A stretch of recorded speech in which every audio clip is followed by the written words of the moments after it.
¿Qué tal, amigos? De nuevo les habla el señor Howe, el teacher de los libros. Y antes de entrar a hablar del libro específico de esta ocasión, quiero decirle que las obras que tengo detrás, me han preguntado qué son, de quiénes son. La de la izquierda es un tapiz guajiro diseñado por el gran dibujante español venezolano Fernando Acián, en una época en la cual en el Zulia se hizo un vínculo entre los artistas plásticos y la artesanía guajira. Y a la derecha está la pelea de gallos del gran pintor zuliano Henry Bermúdez. De esta manera que con esto satisfago la pregunta. El libro en cuestión de esta oportunidad se llama ¿Cómo mueren las democracias?, de Levitsky y Ziblatt, dos intelectuales norteamericanos que abundaron sobre el tema de la crisis que está viviendo los Estados Unidos. En un artículo mío que publicó la página de opinión de Globovisión, yo titulo ¿Está en decadencia los Estados Unidos? Y trato de responder en un breve ensayo sobre esa pregunta. Y en este breve comentario voy a tratar de sintetizar al respecto, y cuando ustedes quieran pueden ir a la página de Globovisión y profundizar en la lectura de este pequeño ensayo. Lo primero que hay que decir es que el origen de los Estados Unidos es un origen muy democrático. Los peregrinos que llegaron a los Estados Unidos en el Mayflower eran todos iguales. Eran luteranos con muchos principios religiosos, de valores, que andaban buscando libertad religiosa y al mismo tiempo un mundo en el cual poder realizar sus sueños, porque Europa estaba copada. En Europa y en la vieja Inglaterra no había espacio para nadie. Ellos llegan a este nuevo mundo e inician una aventura descomunal que termina edificando la más grande economía del mundo a raíz del trabajo. Su especialidad fue la agricultura. Llegaron a tener cientos de miles de granjas productivas y cada día mejoraban y mejoraban a pesar de que tenían grandes dificultades con la naturaleza y con el propio desarrollo de su proyecto agrícola. Su organización política fue desde el principio las comunas. Era una manera de organizarse en la cual todos los ciudadanos tenían el deber de participar en las decisiones de la comunidad. A diferencia de la Comuna de París, que fue compulsiva producto del resentimiento, del odio, de los problemas sociales, las comunas en los Estados Unidos fueron una manera muy directa de organizar la sociedad, de tal manera que fluyera en el viejo principio socrático los intereses de todos en función de la felicidad. El desarrollo de los Estados Unidos fue conduciendo hacia 1800 a la conformación de los primeros partidos políticos, el Demócrata Republicano y el Partido Federal, que fueron partidos no propiamente de lucha de clases, ni representando segmentos sociales enfrentados o en lucha, sino que, al estilo de la vieja Grecia, después que el partido oligárquico en Grecia y el partido democrático se enfrentaron durante años en lucha por los intereses de la tierra, etc., al final, después de tanta sangre, se pusieron de acuerdo oligarcas y democráticos y establecieron un convenio: repartirse el poder del Estado. Y así la lucha por la tierra pasó a un segundo plano y todo el mundo estaba feliz porque habían encontrado una manera de acomodarse en la convivencia social. En los Estados Unidos aparecen estos dos partidos, no por lucha de clases como dije, sino por problemas de naturaleza centralismo, provincias. El federalismo representaba el poder central y las provincias querían mantener su hegemonía importante porque tenían un gran éxito económico y por lo tanto se enfrentaban esos dos principios pero no eran de naturaleza social. Para colmo, se presenta la guerra de independencia y surge la necesidad de un gobierno central fuerte, coherente, que dirija la guerra. Y entonces se impone el centralismo, derrota a las provincias, en el sentido de que el poder se desplaza de las provincias hacia el centro. Y a partir de allí, la cosa cambió. El primer partido político que surge alrededor de 1827 es el Partido Demócrata, pero ya vamos a hablar de ello. Antes, los dirigentes de la nación tenían correspondencia con esas comunas. No se tenía como principio la lealtad al partido. Más bien era la buena ciudadanía, el prestigio altruista de servirle a la sociedad en la cual ellos vivían.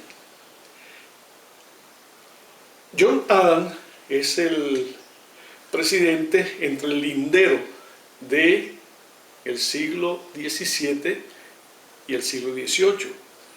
Un gran intelectual. Él y su esposa Abigail, enemigos de la esclavitud, no tenían esclavos ni querían tener esclavos, aunque los podían tener. Profundamente intelectuales, la biblioteca de John Adams es una de las grandes bibliotecas de los Estados Unidos. Además, él era un intelectual que había recibido influencia de uno de los grandes pensadores muy desconocidos, el sacerdote Juan de Mariana, que escribió todas unas teorías sobre el poder interesantísimas y que influyeron en el pensamiento de este gobernante. Surgen Hamilton, Madison, Jefferson, que son hombres muy importantes en el desarrollo de los Estados Unidos porque siguen siendo fiel reproducción de los principios norteamericanos gestados desde los padres fundadores y consolidados con George Washington, etc. Por cierto, ustedes acaban de ver noticias de estos días, con la toma de posesión de Joe Biden, cómo fue sustituido de la pared el cuadro de Andrew Jackson y fue puesto en su lugar el de Benjamin Franklin, a pesar de que quienes llegaron al poder son los demócratas y Andrew Jackson es el fundador del Partido Demócrata. Pero es un gobernante que tiene cola en el sentido de su gestión gubernamental muy polémica.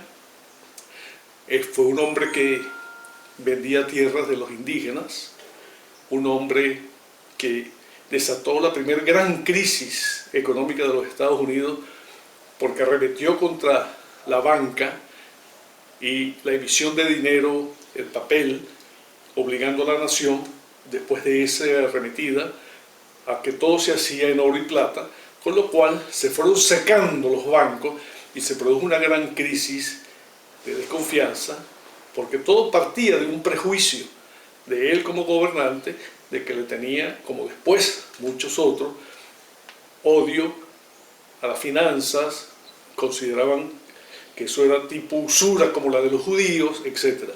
Y todas esas cosas fueron minando su gobierno.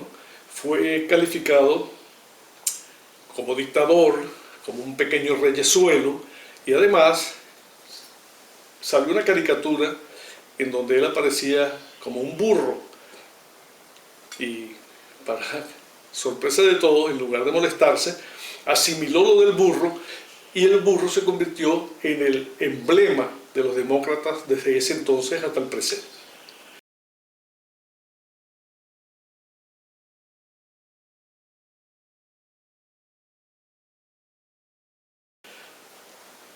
Así, la nación fue sufriendo una transformación cuando el Partido Demócrata se fue imponiendo, tomó una fuerza enorme, al punto que no había en la sociedad norteamericana ninguna otra opción que esa.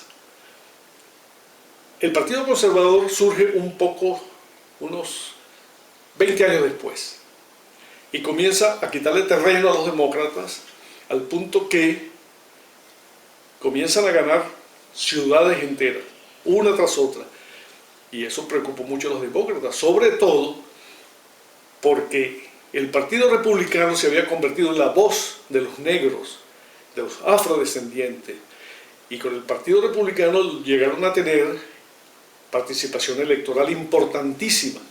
Y los demócratas, como no podían, por razones raciales, impedir la participación de la raza negra, de los afrodescendientes, comenzaron a hacer maniobras legales en las regiones, sobre todo del sur de los Estados Unidos, para ponerle más condiciones a la participación de los negros. Tenían que saber leer y escribir, tenían que tener propiedades, etcétera, etcétera, con lo cual los fueron proscribiendo y segregando de la participación política. Para colmo, esa dominación legislativa llevó a una disminución de la participación electoral de los negros, que había alcanzado un 60%, apenas a un 2%. De esta manera que ese racismo disfrazado bajo esquemas laborales, de propiedad, etc., tiene sus bases en los Estados Unidos desde hace mucho tiempo. Incluso hay una anécdota posterior, cuando Henry Ford, el gran creador de la industria automotriz norteamericana, el creador del Forte, el hombre que revolucionó la industria norteamericana, el hombre que redujo la jornada laboral a 40 horas semanales, duplicó los salarios, terminó siendo un antisemita, un antijudío. Incluso puso un periódico para luchar contra los judíos, a quienes consideraba enemigos de la sociedad porque prestaban dinero. Uno de los hombres mencionados en Mein Kampf, Mi lucha, de Hitler, o quizás el único, es Henry Ford. Incluso fue condecorado con la cruz de los nazis. Y de esta manera estamos entendiendo ese problema de la nación americana que hoy se expresa en el racismo blanco, en el racismo negro, en lo que se llama la supremacía de los blancos, en el rechazo a asiáticos, latinos, etcétera, etcétera, el muro, tantas cosas que no tendrían razón de ser en una sociedad avanzada.